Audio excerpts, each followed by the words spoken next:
सबसे पहले आप विपिन सर का वीडियो देखिए, उसके बाद हम जियो, एयरटेल, वोडाफोन आइडिया का पोल खोल देंगे, ब्लैक ट्रूथ बताएंगे, काली सच्चाई बताएंगे, जिसे सुनने के बाद आप भी सोचेंगे कि हाँ, अखिलेश सही बोल रहे हैं, अखिलेश की बात में दम है।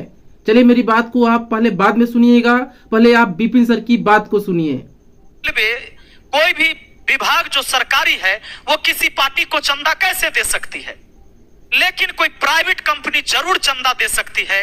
और आप देखिए कि भारतीय एयरटेल, उसकी सब्सिडी ने चुनावी बॉन्ड से भाजपा को लगभग 234 करोड़ रुपए का चंदा दिया। मैं आपको बता दूं, बीएसएनएल बर्बाद नहीं हुआ है, बीएसएनएल को बर्बाद किया गया है। आप ध्यान समझिए, बीएसएनएल बर्बाद कैसे हुआ, उसके 5 बड़े कारण हैं। लेकिन मैं आपको सबसे पहले यह बता दूं कि देखिए ध्यान पूर्वक, जियो 27 जून को रिचार्ज बढ़ाने की घोषणा करता है, उसके 1-2 दिन में ही एयरटेल अपना रिचार्ज बढ़ाने की घोषणा कर देता है। फिर उसके बाद वोडाफोन आइडिया यानी वीआई वाले अपने रिचार्ज बढ़ाने की घोषणा कर देते हैं। ये जो बड़ी बड़ी कंपनियां हैं, इनके मालिक आपस में मिले हुए हैं। बताइए, एक सप्ताह का भी अंतर नहीं है, एक सप्ताह का भी अंतर नहीं है।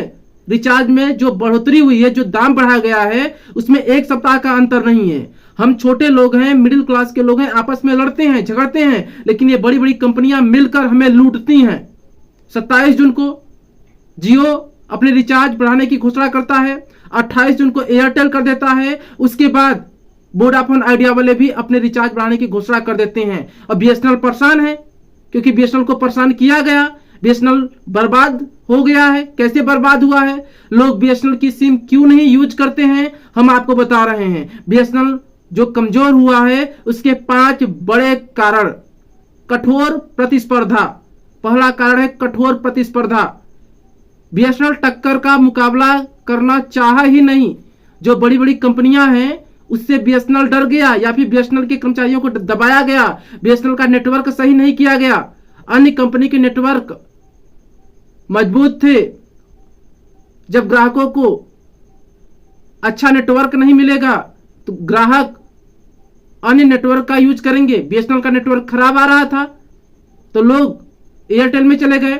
फिर जियो आया, जियो 1 साल तक फ्री दिया।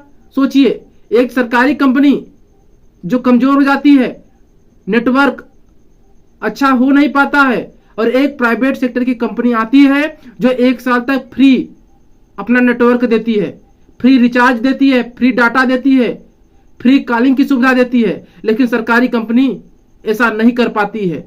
कठोर प्रतिस्पर्धा में बीएसएनएल कंपनी पीछे हो जाती है, या फिर कह सकते हैं कि सही तरीके से प्रबंधन नहीं किया गया।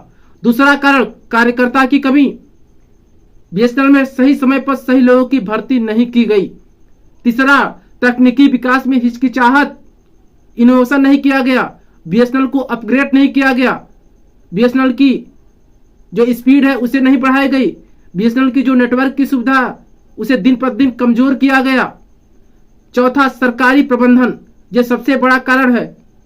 बीएसएनएल के जो कर्मचारी थे सही तरीके से काम नहीं करते थे। आप उन्हें फोन करो कि यहाँ पर नेटवर्क सही नहीं है, कंप्लेन के लिए बोलते थे कि आप लिखित कंप्लेन दीजिए। जो कार्रवाई होती थी उस कार्रवाई में बहुत डिले होता था।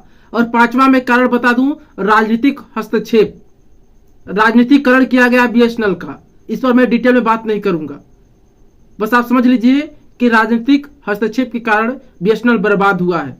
अब आपको मजबूत करने की जरूरत है, हम सबको मजबूत करने की जरूरत है, बीएसएनएल को मजबूत करने की जरूरत है। हम सब मिलकर बीएसएनएल को मजबूत कर सकते हैं। बीएसएनएल मेरा है, आपका है, हमारे देश का है बीएसएनएल। सबसे पहले बीएसएनएल को मजबूत करने की जरूरत है। आवाज उठाइए, वीडियो को शेयर कीजिए।